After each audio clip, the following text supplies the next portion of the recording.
이번엔 경민님의 인재를 등용하려면 이라는 글을 전합니다. 여러분들은 사람을 판단할 때 어떤 기준을 가지고 있으세요? 그 기준이 학습된 틀에 의한 단편적인 것들은 아닌가요? 저도 누군가를 평가할 때 일단 평가하지 않으려고 노력하고요. 만약 그렇다 해도 치우치지 않는 시각을 가지려 하는데요.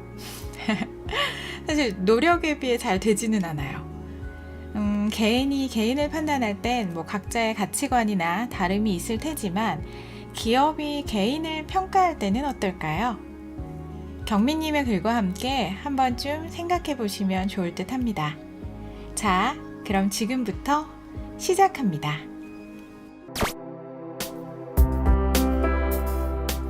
방통, 제갈량과 더불어 와룡봉추라 불리던 기재. 그러나 뜻을 펼치지 못하고 낙현에서 화살을 맞아 36세의 젊은 나이로 죽는다. 오나라에서 제갈량의 농락에 화병을 입어 주유가 죽자 오해 책 쌓인 노숙은 주유의 빈자리를 대신할 인물로 송건에게 방통을 청거하였다. 방통은 와룡봉추, 즉 누운 용과 봉황의 새끼의 봉추에 해당하는 인물로 일찍이 서서는 와룡, 제갈량과 봉추, 방통 어느 하나라도 얻으면 천하를 편안하게 할 것이라 이를 정도였다. 하지만 손권은 방통의 외모가 너무 못나고 말하는 것이 퉁명스러운 탓에 이를 탐탁지 않게 여겨 방통을 돌려보냈다. 노숙은 주군의 실책이 안타까운 와중에 훌륭한 인재가 초야에서 썩는 것이 아까워 방통을 만나 추천장을 써주며 유비에게 의탁할 것을 권한다. 마침 주유의 장례식차 오나라에 있던 제갈량도 방통을 만나 유비에게 의탁할 것을 권하며 추천장을 써주었으므로 방통은 유비를 찾아간다.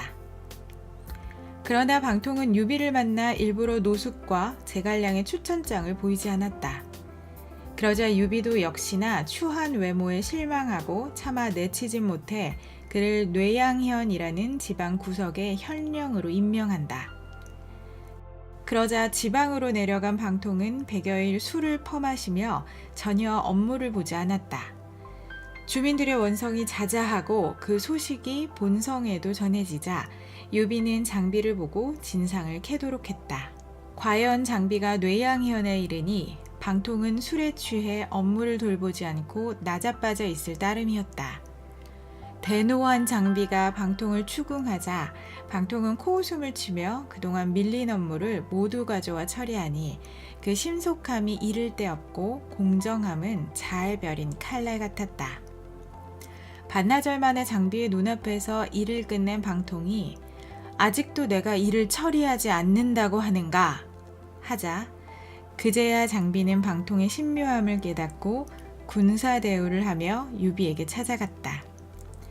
이후 방통은 비로소 노숙과 제갈량이 주었던 추천장을 꺼내 보이자 유비는 크게 후회하며 방통을 군사로 대우한다. 실제 정사에서는 이 일화 속 방통의 임관 과정이 조금 다르게 표현되어 있으나 유비가 방통을 홀대했다가 중용한 것은 일치한다.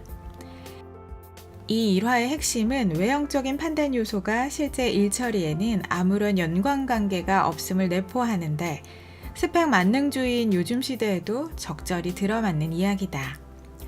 과연 걸출한 인재를 적재적소에 배치하고 있는가에 대한 고민에 앞서 그러한 인재를 볼 수 있는 눈이 있는가를 먼저 걱정해야 한다.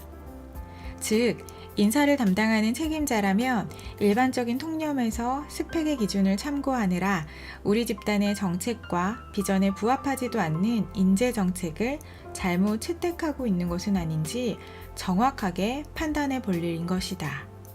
세상은 복잡해졌고 취향도 천차만별이다.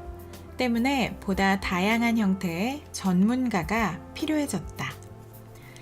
이제 세상의 취향이 천편일률적이지가 않고 컨텐츠 미디어 분야의 발달과 사이버 네트워크의 발달로 취미의 영역은 무궁무진하며 미래산업의 영역은 한정된 틀을 벗어난다. 이를 달리 생각하면 사람들이 소비를 위해 기꺼이 헌신할 수 있는 영역이 매우 넓어졌다는 것을 의미하고 독특한 분야의 전문성이 더욱 요구됨을 의미한다.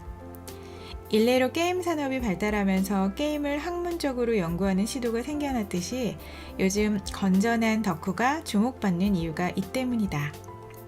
코엔틴 타란티노 감독은 별다른 영화 교육을 받지 않았지만 영화를 2000편씩 보는 비디오 가게 점원인 영화광이었으며 그는 그 경험을 바탕으로 세계적인 영화 감독이 될 수 있었다. 모르는 사람이 드물 정도인 알버트 아인슈타인은 어릴 때 수학 광이었지만 고등학교 중퇴에 추리대학 입시에서 수학을 제외한 다른 과목이 낙제를 받아 떨어졌다.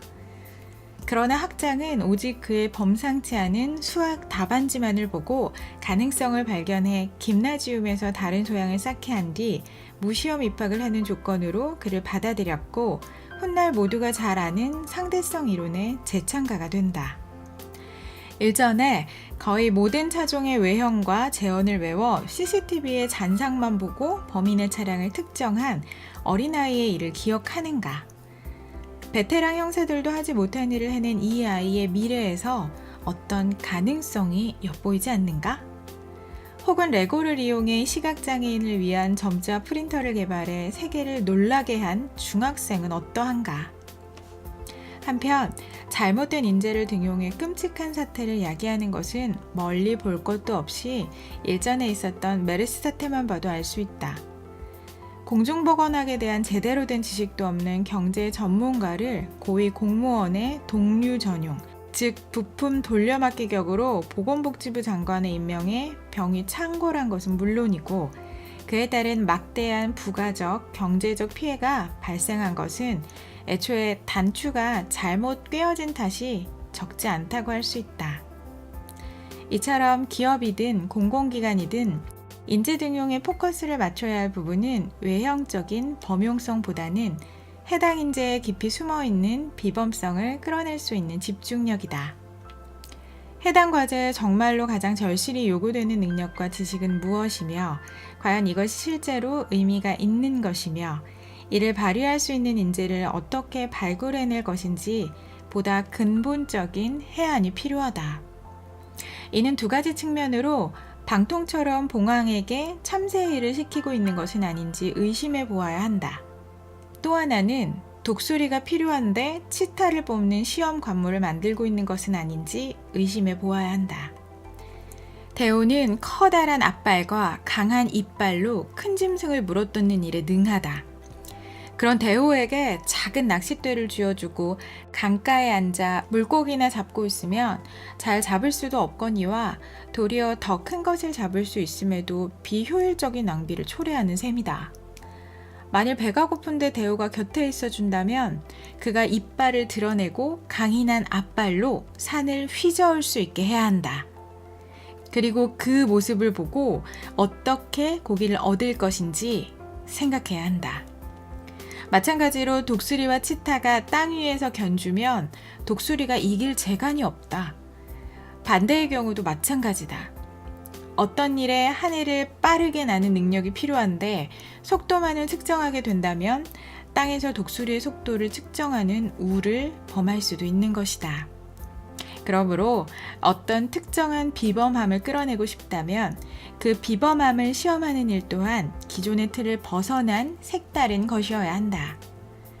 그리하여 틀에 박힌 사고로 수많은 봉추들이 참새의 일을 하고 있는 것은 아닌지 혹은 땅을 기어가게 하는 것은 아닌지 틀에 박히기 위해 획일화되어가는 현재 청년들을 보며 진지하게 고민해 볼 때는 아닌지.